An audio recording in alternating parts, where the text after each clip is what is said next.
y moralmente derrotada. Ahora sí, le ofrezco una disculpa con todo mi corazón al abogado especialista en Derecho Penal, Derecho Militar y Seguridad Nacional y, por supuesto, gran colaborador ya aquí en Sin Censura, al licenciado César Gutiérrez Priego. Licenciado Gutiérrez Priego, ¿cómo le va? Con el placer de saludarte a ti y a todo tu auditorio. Aquí estamos a la orden. Muchas gracias. Pues bueno, vamos a lo que nos truje. Una jueza federal de Florida consideró que sí existe una causa probable para extraditar al exgobernador priista de Chihuahua, a César Duarte, a México, pero se reserva el fallo, licenciado. Dijo que lo va a emitir por escrito en breve. Tiene 10 días para hacerlo y pues muchos se comen las habas de que César Duarte ya se ha extraditado. Otros dicen que no, pues bueno, ¿para qué lo mandan a México si de todos modos va a haber impunidad? ¿Qué nos puede decir sobre este caso? Mira, como bien lo aclaras, qué bueno que se explica que todavía faltan unos días para que el fallo como tal, aunque ya se autorizó la extradición, se tiene que manejar cuáles serán los puntos por los cuales él será juzgado. Recordemos que no se le pueden imputar cualquier delito. Y esa es la parte que ha quedado duda, porque obviamente pues están poniendo como precedente el caso del general Cienfuegos, de que en México, por las pruebas que presentó el Departamento de Justicia de los Estados Unidos y que en su momento investigó la DEA, pues obviamente queda la duda de que pudiese haber impunidad en México. Pero recordemos que son casos distintos. Aquí México es quien solicitó, porque ya tiene una carpeta de investigación, ya tiene una orden de aprehensión y solicitó porque ya tiene un caso armado. Entonces, en este caso yo no creo que vayamos a ver impunidad por parte de la imputación que hace la Fiscalía General de la República. Y bueno, ya teniendo estos precedentes, usted nos dice que lo más claro es que lo extraditen en este tiempo, en estos 10 días tendrá que hacer la determinación esa jueza en Florida.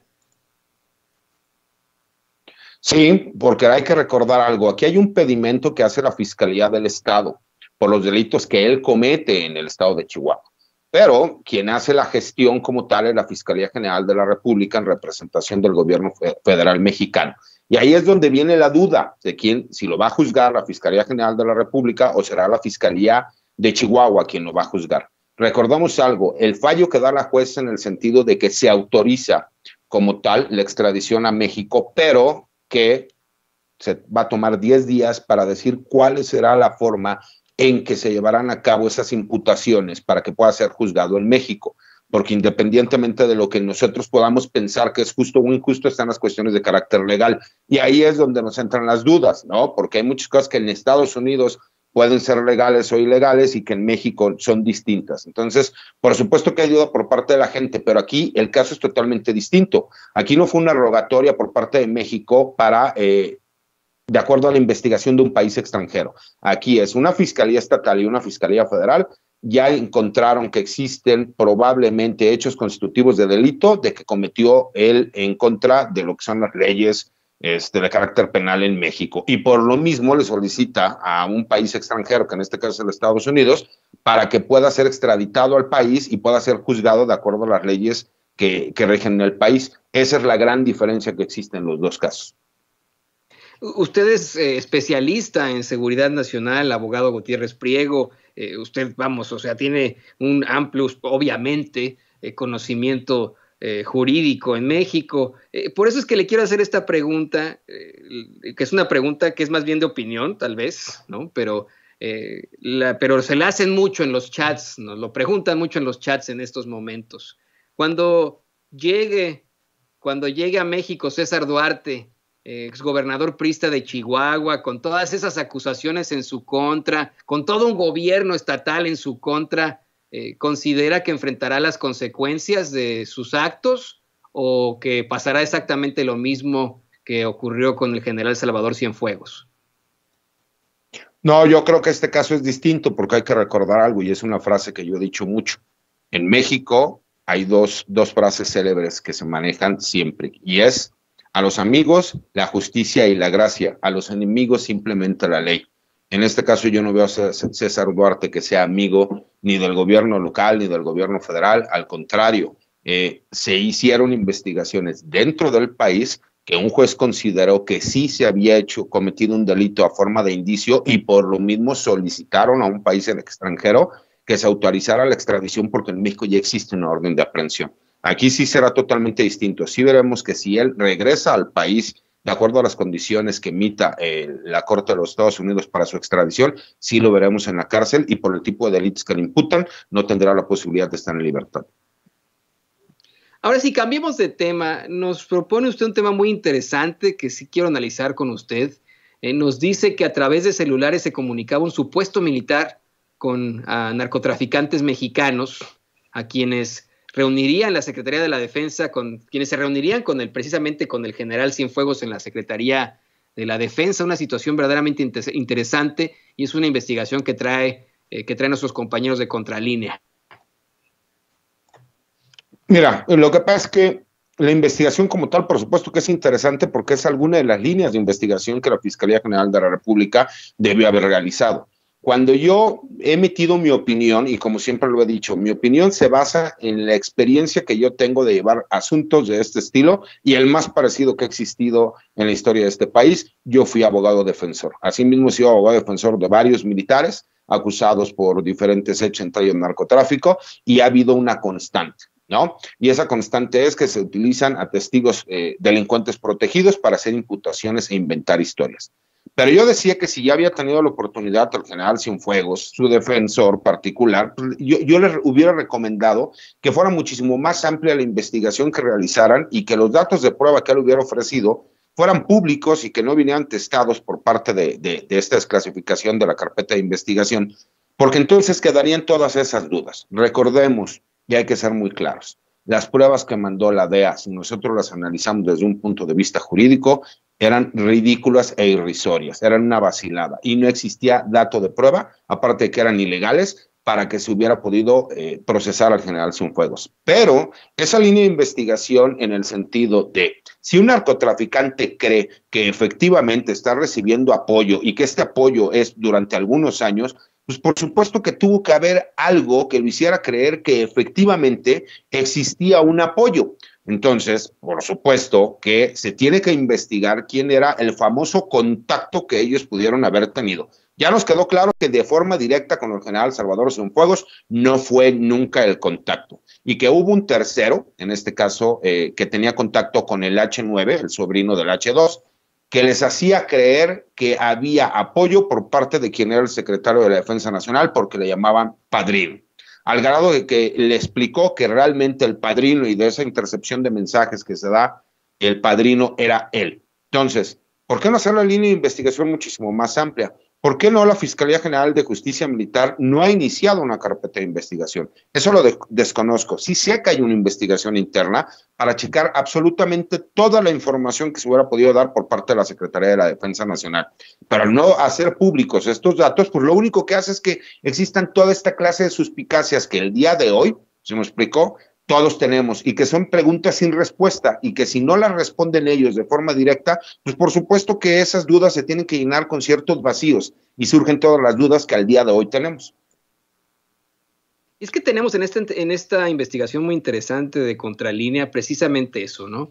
Se asegura que a través de celulares, precisamente una de las pruebas que planteaba el Departamento de Justicia aquí en los Estados Unidos, celulares, vamos, creo que es la palabra clave, se comunicaba un supuesto militar con algunos narcotraficantes mexicanos y acordaba estas reuniones con el secretario de la Defensa en ese entonces.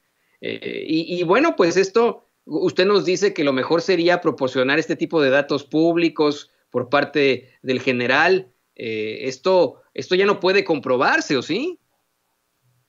Mira, lo que pasa es que yo vi la noticia como tal y dice cuando el H9 está teniendo contacto, ¿no?, con el seudónimo que utiliza para estos mensajes de BlackBerry, con una tercera persona que es en teoría una mujer, o se entiende que es una mujer por el seudónimo que está utilizando. Y dice que le mandaron 3 camionetas negras, blindadas, de color con estrobos, para llevarlo a que tenga una reunión directamente con él en la Secretaría de la Defensa Nacional. Pero después dice que no van a la Secretaría de la Defensa Nacional y hace una narrativa de que llega con una persona que está uniformado, jamás menciona si tiene estrellas, águilas, bla, bla, bla, y que esa persona es chaparrito, gordito y güerito. Por supuesto que pues, nada que ver con las especificaciones físicas del general Cienfuegos.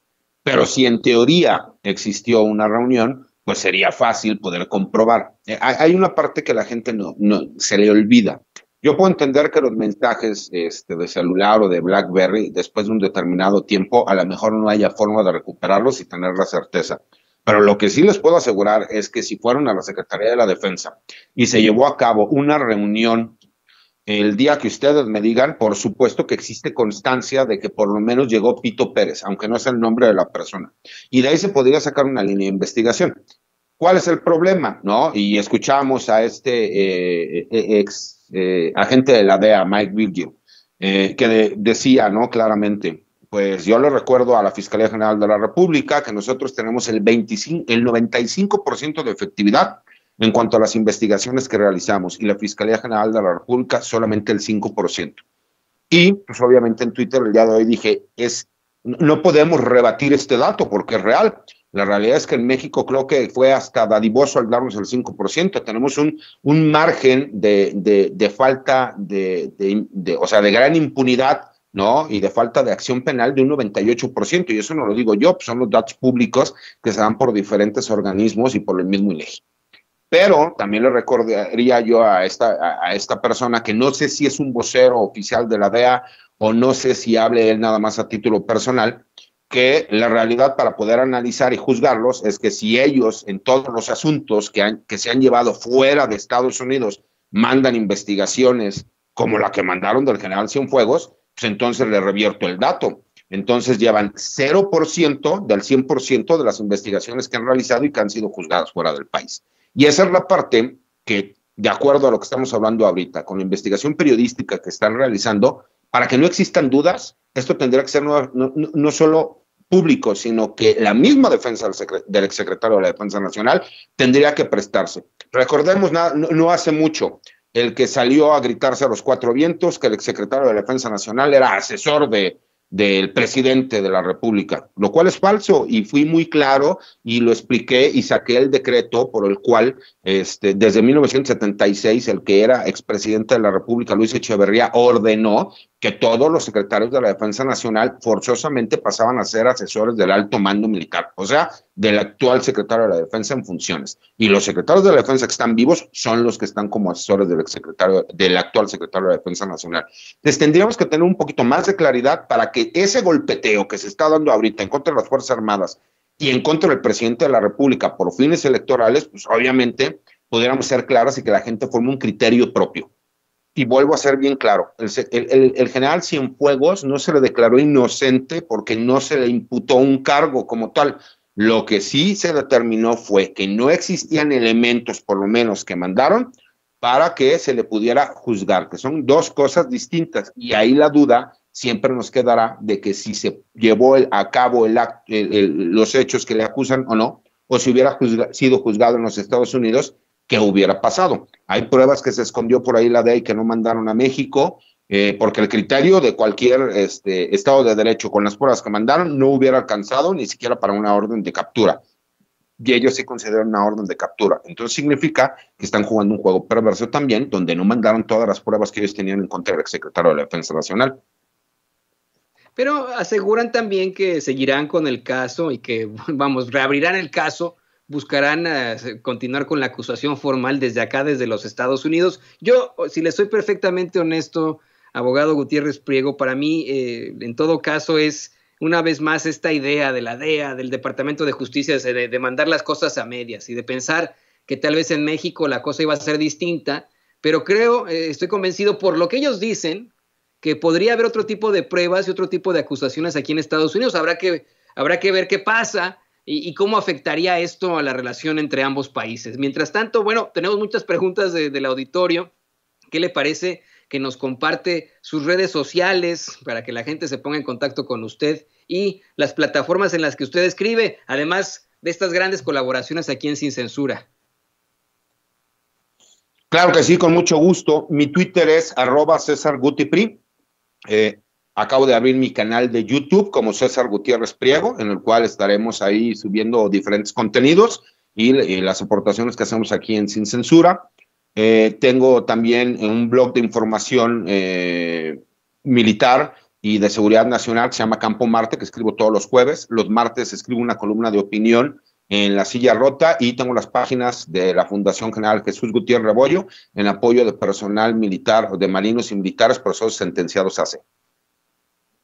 Excelente, pues como siempre, muchísimas gracias, queridísimo abogado, especialista en derecho penal, en derecho militar, especialista en seguridad nacional, miembro del equipo de Sin Censura, César Gutiérrez Priego. Gracias, licenciado.